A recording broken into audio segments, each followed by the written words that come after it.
Oh, I played some TFT. How was that? So it's a hot mess. That's okay.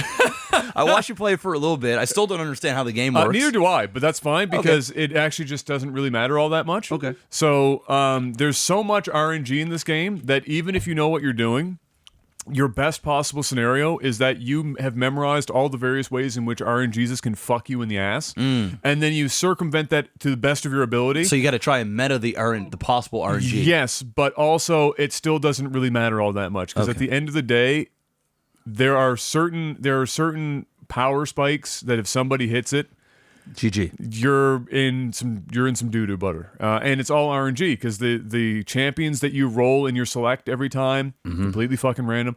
Items that show up completely random, and then my least favorite mechanic in this game that I will never understand, and I think it's possibly one of the worst things I've ever seen in a competitive video game, is what I call the hungry hippos. You know that game? Yes. Growing up, you smack it and they're going, okay, and everything's in the circle? Okay, right. So did you watch long enough to see this I happen? did not. Okay, so in the very beginning, when you're picking your first champion, you're doing it technically. In the middle, so all of you are around a circle, all of your like little characters, like your I can't remember what they're called now, but you know what I mean. You have you have like your little chess pieces. You have like you as represented. The stuff that takes the guy who takes damage is your character. It's like a little. You start with like a teardrop looking dude. Okay. And then, of course, you can pay to have other stuff you want. Of course. Of course. So did you pay? No, no.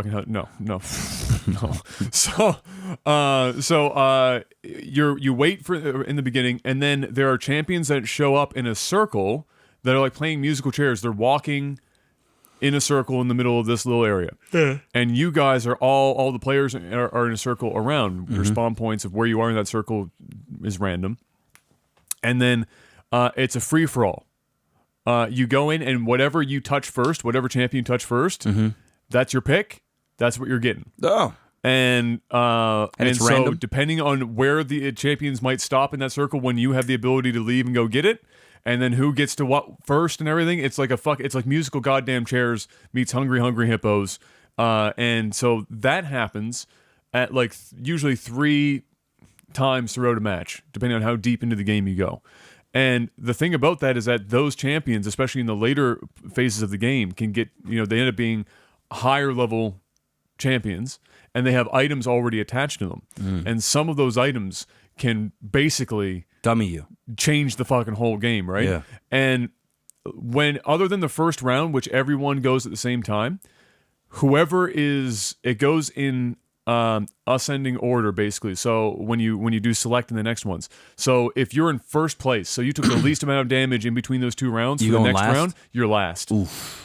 And so it's a catch-up mechanic. So you don't even really want to be in the lead at the beginning anyway. It depends. Yeah. Honestly, again, there's so much RNG that it's probably very similar to like Heroes of the Storm, where when you're ahead, they don't want to snowball. They have comeback mechanics. Yeah. But it's like comeback Mario Kart, with RNG. It's like Mario banding. Kart when you're driving Mario Kart and you land on those little question marks, and then you get the items. You never get the good items when you're in the front. You have to, once you're in the back, that's when they start giving you the stars and the fucking red shells and the fucking mushrooms, and they like get you back into it. That's what they're trying to do, right? Yeah. So so what you'll see sometimes is people will start trying to meta you a bit if they've already got a pretty strong team, and they'll notice like there's a really particularly powerful item. They won't go to they'll just start camping the champion to see if somebody's going to come for it, because there's a timer right in this round. And then right as somebody's going for it, last second, nab it. And then if the timer runs out, they play their cards right, the other person that was going for that you just stole doesn't have a chance to actually make a choice of the remaining champions, so they get a random one instead. Oh, so like you're trying to so people are trying to fuck with people. That it's a really, truly fucking dumb mechanic. Great. Sounds like an awesome time. There's a lot of glitches still. It is beta. There's a lot of glitches still. Like if you have a full board, like when you watch me, you probably notice that there's only so many that you can buy at one time. Yep. Okay, so if you have a full board and then you get into one of those hungry hippo rounds, when you select one, it doesn't let's say automatically sell the champion and then give you their item because you have a full board. It will just place that champion out on the board with you, even if you're not a high enough level to control that many champions at a time. for one round. Then it will. Then something it'll happens. go back. Yeah. It's weird, but it's fucky. It's really fucky. So stuff like that. Then there are people that have had the on the bench. They've had the bench people fighting in fights for no reason. There are a lot of times champions will actually just stand still and not do anything. There's a couple of fights where it was my champion, one remaining versus the other guy's one remaining, and they both stood there and held their dick until the end of the round. And Great. Then, I mean, it's good for the memes. And then both of us took damage because nobody won. So it's like great.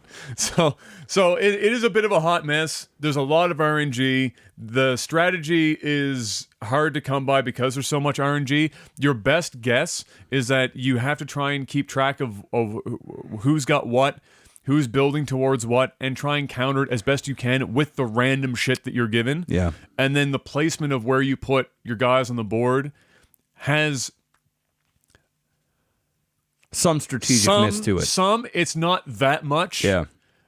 The majority of the time, literally bundling your guys up and then just having them in certain rows is about all you need to do, with very few exceptions. Like if you're worried about assassins getting to your back line, or if you're trying to get one of your guys far enough back so that the fight progresses long enough for them to ult before they get killed. Like let's say Kale.